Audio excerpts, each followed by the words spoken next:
Kaisang Pangarep makin sering disebut-sebut jelang Pilkada Jakarta. Sejumlah partai politik mulai melirik putra bungsu Presiden Jokowi itu. Salah satunya Partai Amanat Nasional atau PAN.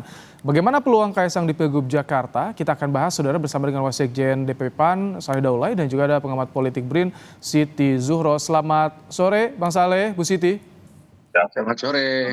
Baik. Selamat sore, Mas. Bang Selamat Saleh, sore, Bang. jadi kenapa Kaisang, kenapa sekarang memunculkan nih PAN DKI munculkan nama Kaisang, di Kim juga banyak yang mulai menyebut nama Kaisang, Bang Saleh, untuk Jakarta ini. Seberapa serius sih?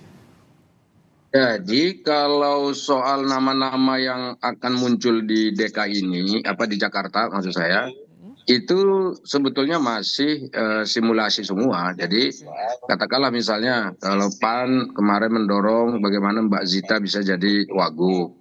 Kemudian kemarin ada Anies Baswedan diusung lagi oleh PKS bersama dengan Soebul Iman.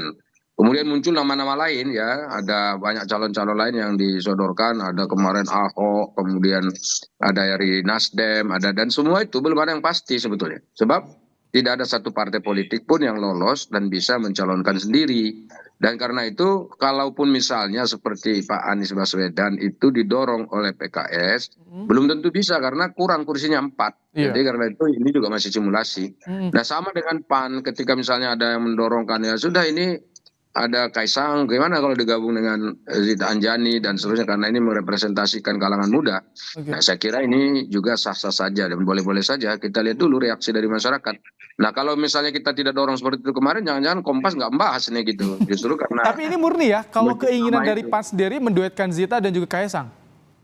Pada prinsipnya kan begini, setiap partai politik itu pasti ingin mendorong kadernya untuk maju di dalam pilkada, dan itu sangat rasional dan politik kan begitu. Jadi kalau partai politiknya tidak, kalau partai sebentar dulu, kalau partai politiknya tidak mau mendorongkan kadernya untuk maju, ya tentu ya itu bukan pekerjaan partai. Nah justru partai politik itu memang kerjanya adalah bagaimana untuk menyusun strategi dalam rangka memperebutkan kepemimpinan dan juga kekuasaan dia, terutama di pusat, kemudian provinsi dan daerah-daerah. Nah terkait dengan Mas Kaisang ini kan sekali lagi ini kan simulasi yang kita keluarkan, kita coba tawarkan gitu loh.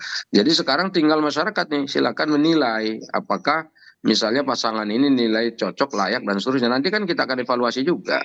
Dan ini sekali lagi ini belum final. Jadi ini hal-hal yang sangat hal-hal yang sangat wajar ya kalau PAN misalnya sebagai kontestan di dalam pilkada Jakarta ini mengusung nama dari partai yang ada. Baik, Bu Siti, apa yang Anda baca dari munculnya ini sekarang mulai di partai Kim mulai muncul nih ada nama Kaisang dari beberapa partai di Kim ini. Apa yang Anda baca dari fenomena ini? Apakah memang penilainya bagus bagi Kaisang ini atau apa yang disasar sebetulnya? Iya, ini memang menarik ya menurut saya apa yang dikatakan Bang Saleh Daulay tadi itu benar, jamak saja karena masih di tataran simulasi, di tataran testing the water juga. Jadi di internal mencari masing-masing, terutama dari partai ini ya, Kim ya, Koalisi Indonesia Maju itu berusaha yang lalu kita mendengarkan dari Gerindra gitu, sayup-sayup sampai tentang kader Gerindra dengan Kaisang. Sekarang PAN gitu ya, kader PAN juga dipasangkan dengan Kaisang gitu ya. Nanti muncul lagi dari Golkar bisa jadi Ridwan Kamil dengan Kaisang. Jadi kata kuncinya ada Kaisang terus gitu. Kelihatannya seperti Kenapa? Ini arahnya kemana kalau menurut Anda, Bu Siti? Iya, ya memang tidak tertutup kemungkinan karena ada keterkaitan yang kuat ketika segera setelah Mahkamah Agung ya memutuskan adanya perubahan dalam persyaratan umur dari pencalonan ke pelantikan, itu lalu ada kemungkinan peluang besar bagi Kaisang untuk mencalonkan diri, dan apalagi diikuti oleh statement-statement dari kader PSI dalam hal ini yang mengatakan bahwa tidak tertutup kemungkinan nanti akan ada kejutan-kejutan dari PSI. Ya, kejutannya apa? Oh, ternyata tidak cawagup tapi cagup kan gitu. Bisa juga seperti itu atau tetap cawagup kan gitu. Nah, ini yang mungkin perlu Oke. diantisipasi. Kalau saya lebih tertarik untuk mengatakan bahwa siapapun yang muncul Mm-mm. harus ada koridor, harus ada parameter, kriteria yang sangat Oke. jelas. Karena ini akan memimpin daerah khusus Oke. Jakarta yang Kriteria apa? sudah diperuntukkan untuk daerah Oke. kota global itu ya. Kriteria apa sebetulnya yang dimiliki oleh Kaisang sehingga bisa dilirik juga nih oleh PAN munculkan di simulasi untuk Pilkada Jakarta, dan apa proyeksinya Cagup atau Cawagup? Nanti kita akan bahas usai jeda ya, Mas Saleh, Bu Siti, tetap bersama kami di Kompas Petang. Anda kembali di Kompas Petang membahas soal nama Kaisang yang saat ini mulai sering dibicarakan oleh Parpol Kim untuk bursa Pilkada Jakarta. Masih bersama kita Wasekjen PAN, Bang Saleh Daulay, dan juga pengamat politik BRIN, Bu Siti Zuhro. Bang Saleh, jadi tadi disinggung soal kriteria apa sih yang membuat Kaisang ini dilirik oleh PAN dimasukkan ke simulasi Pilkada Jakarta. Proyeksinya Cagup atau Cawagup nih kira-kira, Bang Saleh? Jadi sebetulnya begini, kalau yang pertama sekali itu kalau secara politik ya, ini kan secara politik dulu ya. Itu hampir semua partai-partai yang mengusung calon-calon gubernur dan juga kepala daerah itu pasti akan melihat peluang menangnya. Jadi ini menang dulu nih, ya kan? Jadi kita lihat bahwa Kaisang ini saya kira ada sebetulnya peluang menang yang besar gitu, terutama di Jakarta karena PSI itu punya kekuatan di Jakarta ini sudah terbukti ya. Pemilu-pemilu yang sebelumnya ini kan kelihatan mereka juga bisa menghasilkan suara yang banyak gitu. Oke. Itu yang pertama. Kemudian yang kedua, Kaisang ini kan sebetulnya juga adalah mewakili representasi dari kalangan muda dan dia mau turun ke bawah. Jadi yang satu hal yang menarik dari Kaisang ini adalah dia mau menjadi ketua umum partai. Dia artinya memang serius mau berpolitik gitu. Kan ada orang yang tidak mau jadi ketua umum partai, bahkan tidak mau masuk jadi partai politik. Tapi setiap ada pilpres ingin maju, ada pilkada gubernur ingin ikut lagi gitu kan.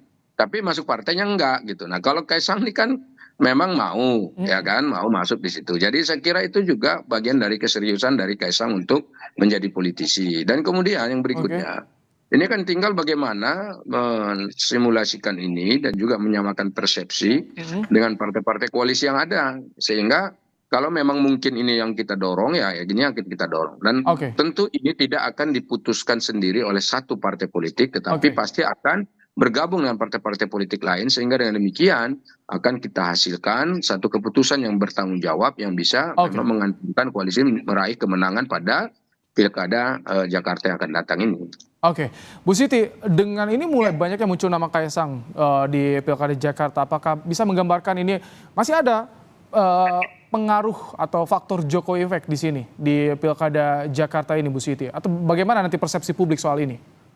Iya, Jakarta ini kalau dari perspektif otonomi daerah ini kan daerahnya berhimpit ya dengan pemerintah nasional. Jadi Provinsi Jakarta berhimpit dengan pemerintah pusat ya. Dalam posisi yang sangat berhimpit dan pengaruh tentu gitu ya, RI 1 gitu, itu memang bisa dikatakan sangat kuat, sangat besar.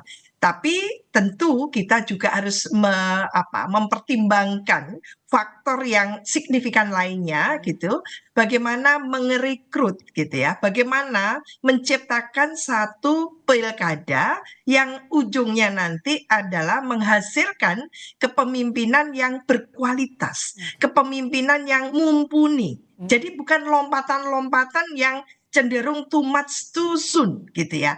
Ini sangat diperlukan. Ini kita menghadapi ada Bang Daulis seperti ini. Beliau adalah kader senior, seorang elit politik dari PAN yang merupakan kader senior. Apa kurangnya beliau ini? Sudah bertahun-tahun ada di DPR RI gitu ya. Ini mestinya yang dicalonkan. Jadi lompatannya itu jelas, sekuen bagaimana meniti karir itu jelas. Orang boleh menjadi ketua umum, tapi dilihat juga track recordnya. Karena integritas, track record, kapasitas ya, kepemimpinan itu sangat diperlukan. Nah ini yang menurut saya tidak boleh diabaikan, hanya sekedar memprioritaskan atau mengedepankan tadi itu yang disebut popularitas gitu.